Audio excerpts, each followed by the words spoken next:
ಮೂಡಲಕೆರೆನ ಸುದ್ದಿ ವಾಹಿನಿಗೆ ಸ್ವಾಗತ. ಇದು ನಿಮ್ಮ ವಿಶ್ವಾಸ ಸುದ್ದಿಯ ಪ್ರತೀಕ. ಈ ದಿನ ಏನು ನಮ್ಮ ದಿವಂಗತ ಆಲಂಗೂರು ಸೀನಣ್ಣವರ 14ನೇ ಪುಣ್ಯತಿಥಿಯ ನೆನಪಿಗೋಸ್ಕರ ಅವರ ಸುಪುತ್ರಿಯಾದಂಥ ಭವಾನಿ ಮೇಡಮ್ ಅವರು ಮತ್ತೆ ಅಖಿಲ ಕರ್ನಾಟಕ ಸೇವಾ ಟ್ರಸ್ಟ್ ಮತ್ತು ಕರ್ನಾಟಕ ರಕ್ಷಣಾ ವೇದಿಕೆ ವತಿಯಿಂದ ಕ್ರಿಕೆಟ್ ಟೂರ್ನಮೆಂಟ್ ಅನ್ನ ಹಮ್ಮಿಕೊಂಡಿದ್ದಾರೆ. ಇದರ ಎಲ್ಲ ಉಸ್ತುವಾರಿಗಳನ್ನ ನಮ್ಮ ಬಾಲಕೃಷ್ಣರವರು, ಪ್ರಕಾಶ್ ರವರು, ಹರೀಶ್ ರವರು ಎಲ್ಲ ಒಪ್ಕೊಂಡು ಈ ಕಾರ್ಯಕ್ರಮಕ್ಕೆ ನಮ್ಮ ಸಹೋದರರು, ಮುಳಬಾಗಿಲ ಶಾಸಕರು, ಮಾಜಿ ಸಚಿವರು ಆದಂಥ ನಾಗೇಶ್ ಅಣ್ಣವರು ಇರ್ಬೋದು, ಆಲಂಗೂರು ಶಿವಣ್ಣವರು ಇರ್ಬೋದು, ರಘುಪತಿ ರೆಡ್ಡಿ ಅಣ್ಣವರು ಇರ್ಬೋದು, ಸೀಗಳ್ಳಿ ಸುಂದರು, ಲಕ್ಷ್ಮೀನಾರಾಯಣ ಅವರು, ರಾಜಗೋಪಾಲ್ ರವರು, ಸುರೇಶ್ ನಾಗನಹಳ್ಳಿ ಅವರು ಇರ್ಬೋದು, ಪ್ರಕಾಶ್ ರೆಡ್ಡಿ ಅವರು ಇರ್ಬೋದು, ನಮ್ಮ ಮೈಕ್ ಶಂಕರ್, ಶರಣು, ಎಲ್ಲರನ್ನು ವೇದಿಕೆ ಮೇಲೆ ಸುಮಾರು ಜನ ಇದ್ದೀರಿ. ಇವರೆಲ್ಲರನ್ನು ಭಾಗವಹಿಸಿ ಇವತ್ತು ನಮ್ಮ ಸುರೇಶ್ ನಮ್ಮ BJP ನಂಗ್ಲಿ ಟೀಮ್ ಅಣ್ಣ ನಮ್ದು ಫೈನಲ್ ಬರ್ತೈತೆ ಅಂತ ಹೇಳಿದ.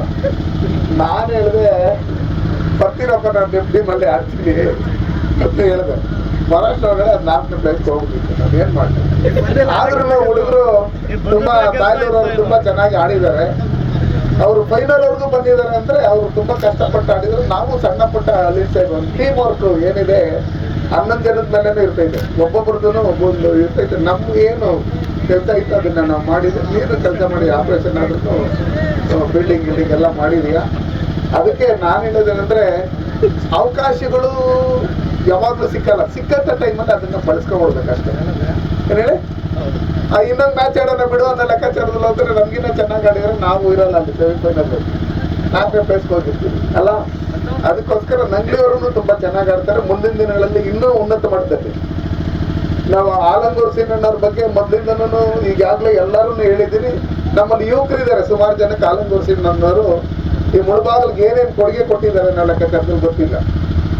ಅವಕಾಶಗಳು ಸಿಕ್ಕಿದಾಗ 2 ಸಲ MLA ಆಗಿದ್ದಂಥ ಸಂದರ್ಭದಲ್ಲಿ, ತೋಟಗಾರಿಕಾ ಸಚಿವರು ಮತ್ತೆ ಪೌರಾಡಳಿತ ಸಚಿವರಾಗಿದ್ದಂಥ ಸಂದರ್ಭದಲ್ಲಿ ಅವರು ನಮ್ಮ ಮುಳಬಾಗಿಲಿಗೆ ಏನೇನು ಬೇಕು ಅಂತ ಲಿಸ್ಟ್ ಮಾಡಿಕೊಂಡು ಇವತ್ತು ಅಂಬೇಡ್ಕರ್ ಪ್ರತಿಮೆ ಇರ್ಬೋದು, ಅಂಬೇಡ್ಕರ್ ಭವನ ಇರ್ಬೋದು, ರೈತರ ಸಾಗುವಳಿ ಚೀಟಿಗಳು ಕೊಟ್ಟಿರ್ಬೋದು, ನೇತಾಜಿ ಕ್ರೀಡಾಂಗಣ ಅಭಿವೃದ್ಧಿ ಮಾಡಿರ್ತಕ್ಕಂಥದ್ದು, DVG ಕನ್ನಡ ಭವನನ್ನ ನಿರ್ಮಾಣ ಮಾಡಿರ್ತಕ್ಕಂಥದ್ದು, ಎಲ್ಲ ಸಮುದಾಯ ಭವನಗಳನ್ನ ಕಟ್ಟಿರ್ತಕ್ಕಂಥದ್ದು ಇರ್ಬೋದು, ಟೊಮಾಟೋಗೆ ಬೆಂಬಲ ಬೆಲೆ ಕೊಟ್ಟಿರ್ತಕ್ಕಂಥದ್ದು ಇರ್ಬೋದು, ಶಾಲಾ ಕಾಲೇಜುಗಳ ನಿರ್ಮಾಣ ಇರ್ಬೋದು, ಗ್ರಾಮೀಣ ಪ್ರದೇಶಗಳಲ್ಲಿ 12 ಪ್ರೌಢಶಾಲೆ ಇರ್ಬೋದು, ಗ್ರಾಮೀಣ ಪ್ರದೇಶಗಳಲ್ಲಿ ವಿದ್ಯುತ್ ಅಂದ್ರೆ ಪವರ್ ಸ್ಟೇಷನ್ಗಳನ್ನ, ಸಬ್ ಸ್ಟೇಷನ್ಗಳನ್ನ ಮಾಡಿರ್ತಕ್ಕಂಥದ್ದು ಇರ್ಬೋದು, ಮಿನಿ ವಿಧಾನಸೌಧ ಕಟ್ಟಿರ್ಬೋದು, PWD ಕಟ್ಟಡ ಇರ್ಬೋದು, ನಗರಸಭೆ ಕಟ್ಟಡ ಇರ್ಬೋದು, ಆಸ್ಪತ್ರೆ, ಸಮೂಹ ಕೇಂದ್ರಗಳು. ಇವಾಗ ಏನು ನಾವು ಹೋಬಳಿ ಹೆಡ್ ಕ್ವಾರ್ಟರ್ಗಳಲ್ಲಿ, ಪಂಚಾಯತಿ ಹೆಡ್ ಕ್ವಾರ್ಟರ್ಗಳಲ್ಲಿ ನಾವು ಕಟ್ಟಿರ್ತೀರ ಅದು ಇರ್ಬೋದು, ಒಡ್ರಳ್ಳಿಯಲ್ಲಿ APMC ಮಾರ್ಕೆಟ್ ಇರ್ಬೋದು, ಅದಾದ್ಮೇಲೆ ಗ್ರಾಮೀಣ ರಸ್ತೆಗಳ ನಿರ್ಮಾಣ ಇರ್ಬೋದು, ವಿವಿಧ ವಸತಿ ಇಲಾಖೆಗಳಿಂದ ಬಡವರಿಗೆ ಸಾವಿರಾರು ಮನೆಗಳ ನಿರ್ಮಾಣ ಇರ್ಬೋದು, ಅಹಿಂದ ಅವ್ರದ್ದು ರಾಜಕೀಯದಲ್ಲಿ ಬೆಳೆಸಿರ್ತಕ್ಕಂಥ ಕೆರೆಗಳ ಅಭಿವೃದ್ಧಿ ಇರ್ಬೋದು, ಅರಣ್ಯ ಅಭಿವೃದ್ಧಿ ಇರ್ಬೋದು, ಆಮೇಲೆ ಹಳ್ಳಿಗಳಲ್ಲಿ KVF ಡೈರಿಗಳಿರ್ಬೋದು, KSRTC ಬಸ್ ನಿಲ್ದಾಣ ಇರ್ಬೋದು, KSRTC ಡಿಪೋ ಇರ್ಬೋದು, ಬೆಂಗಳೂರಲ್ಲಿ ಹೈಕೋರ್ಟ್ ಯಾವ ರೀತಿ ಅಂದ್ರೆ ಅದೇ ಮಾದರಿಯಲ್ಲಿ ಮುಳಬಾಗಿಲಲ್ಲಿ ಹೈಕೋರ್ಟ್ ಕೋರ್ಟ್ ಕಟ್ಟಡ ಕಟ್ಟಿರ್ತಕ್ಕಂಥದ್ದು ಇರ್ಬೋದು.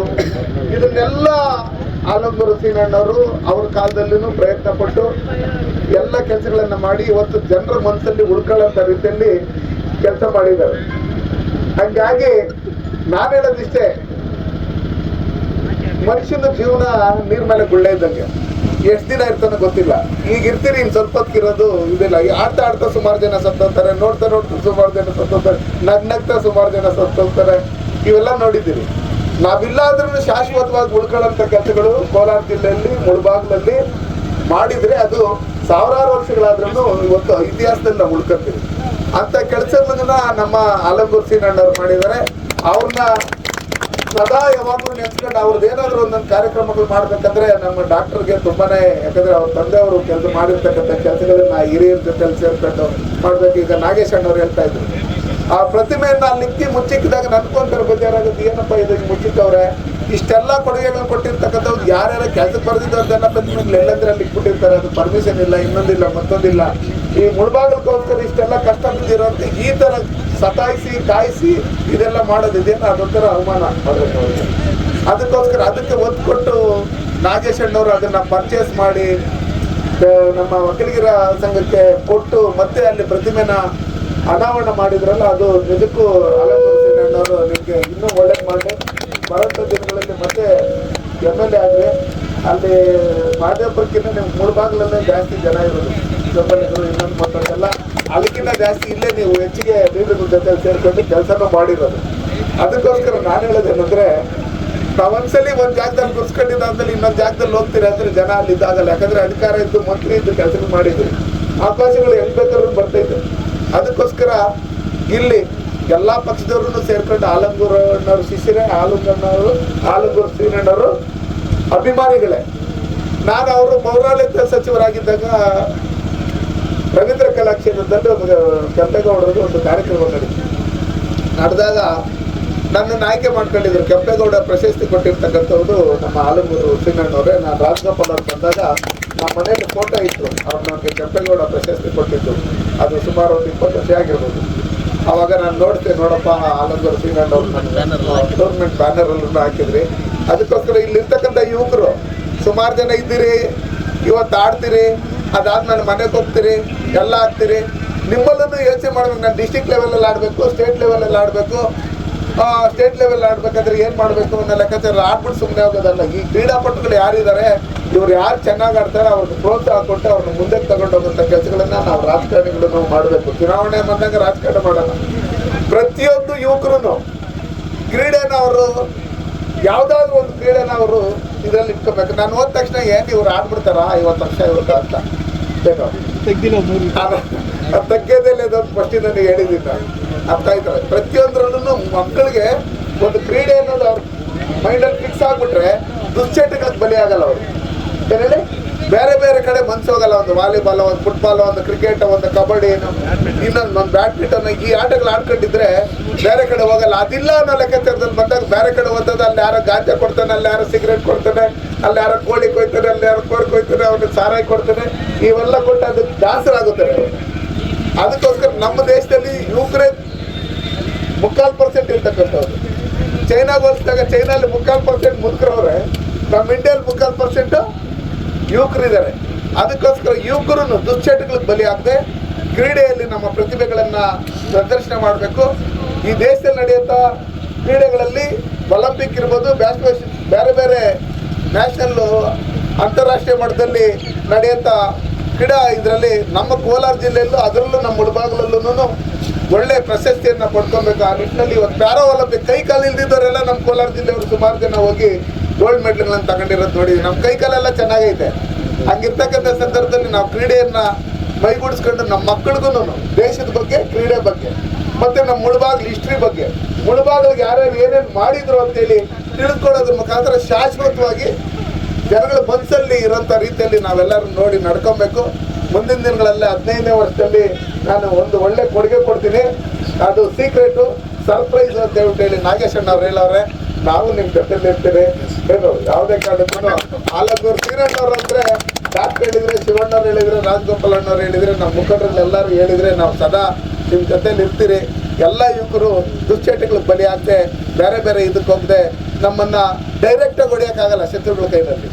ನಮ್ಮನ್ನು ಇಂಡೈರೆಕ್ಟಾಗಿ ಯಾವ ಥರ ಹೊಡಿತಾರೆ, ದುಶ್ಚಟಗಳಿಗೆ ಗಾಂಜಾ, ಇನ್ನೊಂದು ಮತ್ತೊಂದು, ಅದು ಇದು ಎಲ್ಲ ಪ್ರಶ್ನೆಗಳನ್ನು ಮಾಡಿ ನಾವು ಮುದುಕರು ಸಾಯ್ತಾ ಇಲ್ಲ. ಈ ನಡುವೆ ಯಾರು ಲೈಟ್ ಕಂಪ್ಗಳಲ್ಲಿ ನೋಡಿದ್ರೂ ಹುಡುಗರದೇ ಫೋಟೋಗಳಿರ್ತದೆ ಸತ್ತಾಗಿರೋರು. ಅದಕ್ಕೋಸ್ಕರ ನಮ್ಮ ಯುವಕರು ಈ ದುಶ್ಚಟಗಳಿಗೆ ಬಲಿ ಆಗದೆ ಈ ಸಮಾಜನ ಕಟ್ಟೋಂಥ ಕೆಲಸ, ಈ ದೇಶನ ಕಟ್ಟೋಂಥ ಕೆಲಸ ನಾವೆಲ್ಲರೂ ಒಟ್ಟಿಗೆ ಸೇರಿ ಮಾಡಬೇಕು. 140 ಕೋಟಿ ಜನಸಂಖ್ಯೆ ಇದೆ. ನೆಕ್ಸ್ಟ್ ಮೆಡ್ಲನ್ನ ಲೆಕ್ಕಾಚಾರದಲ್ಲಿ ಬಂದಾಗ 1 ಕೋಟಿಗೆ 1 ಮೆಡ್ಲ್ ಅಂದ್ರೆ 140 ಕೋಟಿಗೆ 140 ಮೆಡ್ಲ್ ಬರಬೇಕು. ಆ ಒಲಿಂಪಿಕ್ದಾಗಲಿ, ಇನ್ನೊಂದಾಗಲಿ, ಮತ್ತೊಂದಾಗಲಿ. ನಮ್ಮ ಗ್ರಾಮೀಣದಲ್ಲಿ ಬಡವರು ಇರ್ಬೋದು, ಅವರ ಪ್ರತಿಭೆ ಇದೆ, ಅದನ್ನು ಬೇರೆದ ಕಡೆ ಕಳಿಸ್ದೆ ಅದರಲ್ಲಿ ಮುಂದುವರಿಸಿದ್ರೆ 100% ನೀವು ಸಕ್ಸಸ್ ಆಗ್ತೀರಿ, ನಿಮ್ಮ ಜೊತೆ ನಾವು ಇರ್ತೀರಿ ಅಂತ ಹೇಳಿ ಈ ಸಮಾರಂಭಕ್ಕೆ ನಮ್ಮ ಬಾಲು ಅವರು ಎಲ್ಲರೂ, ಹರೀಶ್ ಅವರು, ಪ್ರಕಾಶರು ಎಲ್ಲಾರು ಗಂಗಾಧರ್ ಅವರು ಎಲ್ಲಾರನ್ನು ಚೆನ್ನಾಗಿ ಮಾಡಿದಿರಿ. ಇವತ್ತು ಇಲ್ಲೇನು ಮಾಡಿದಿರಿ ಇದು ನೆಕ್ಸ್ಟ್ ಇದು ಲೇಔಟ್ ಆಗೋದಿದೆ, ಅದಕ್ಕೋಸ್ಕರ ಟೌನ್ ಬನ್ನಿ. ಆಲಂಗೂರು ಸೀನಣ್ಣವ್ರ ಬಗ್ಗೆ ಇನ್ನೂ ಒಂದಷ್ಟು ಜನಕ್ಕೆ ವಿಷಯಗಳು ಯುವಕರಿಗೆ ಗೊತ್ತಾಗಲಿ. ಟೌನಲ್ಲಿ ಚೆನ್ನಾಗಿ ಒಳ್ಳೆ ಕ್ರೀಡೆಗಳನ್ನು ಮಾಡೋಣ. 3 ದಿನನೂ ವಿವಿಧ ಕ್ರೀಡೆಗಳು, ಕ್ರಿಕೆಟ್ ಜೊತೆಲಿ ಕಬಡ್ಡಿ ಇದನ್ನೆಲ್ಲ ಮಾಡೋಣ. ಕುಸ್ತಿ ಏನು ನಡೆಸ್ತಾ ಇದ್ರೆ ಅಲ್ಲಿ ಕುಸ್ತಿನೂ ಮಾಡಿಸ್ಬಿಡೋಣ ಬೇಕಾದ್ರೆ 15ನೇ ವರ್ಷದಲ್ಲಿ. ಒಳ್ಳೊಳ್ಳೆ ಕುಸ್ತಿಪಟ್ಟಿಗಳವ್ರೆ. ನಾನು ಮುಳಬಾಗ್ಲಲ್ಲಿ ಕುಸ್ತಿ ಆಡಕ್ಕೆ ಬರ್ತಾ ಇದ್ದೆ. ಉರ್ಸುಗಳು ಇನ್ನೊಂದು ಮತ್ತೊಂದು ಆದಾಗ ನಮ್ಮ ಶರ್ಮಾ ಅವರು ಇವರೆಲ್ಲ ಕುಸ್ತಿಪಟ್ಟುಗಳು ಕಳಸ್ಪಳ್ಳ ಇದರಿಂದ ಎಲ್ಲ ಬರೋದು ಸಂಪರ್ಕ. ಅವಾಗ ಅಲ್ಲಿ ಕುಸ್ತಿಗೆ ಬರ್ತಾ ಇದ್ದೆ. ಒಂದು ಇಟ್ಕೊಂಬತ್ತು 10 ಆರನ್ಗಳು, ಲಾ ಬಿಡಿ, ಆ ಬಿಡಿ, ಈ ಬಿಡಿ, ಲಕ್ಷ್ಮಿ ಬಿಡಿ, ಗಣೇಶ ಬಿಡಿ ಅಂತ ಆ ಸೌಂಡ್ ತಡ್ಕೊಳಕ್ ಆಗ್ದಿರ ಆ ಬೆಟ್ಟಕ್ಕೆ ಹತ್ತು ಬಿಡ್ತಾ ಇದ್ದೆ. ಅದಕ್ಕೋಸ್ಕರ ನಮ್ಮಲ್ಲಿ ಕರ್ನಾಟಕದ ಮೂಡಲ್ ಬಾಗಿಲು ನಿಮ್ಗೆಲ್ಲರಿಗೂ ಒಳ್ಳೇದಾಗಲಿ. ಡಾಕ್ಟ್ರಿಗೂ ಇನ್ನೂ ಒಳ್ಳೆ ಆಯುಷ್ ಆರೋಗ್ಯ ಐಶ್ವರ್ಯ ತಂದೆಯವರ ಆಶೀರ್ವಾದ ಇರಲಿ. ನಾವು ನಿಮ್ಮ ಜೊತೆಲಿ ಇರ್ತೀವಿ ಅಂತ ಹೇಳಿ ಈ ಸಭೆಗೆ ಕರೆದು 4 ಮಾತನಾಡಲು ಅವಕಾಶ ಮಾಡಿ ತಮ್ಮೆಲ್ಲರಿಗೂ ಹೊಂದಿಸಿ ನಾನು ಮಾತನ್ನು ಮುಗಿಸ್ತೀನಿ. ಜೈ ಹಿಂದ್, ಜೈ ಭಾರತ್.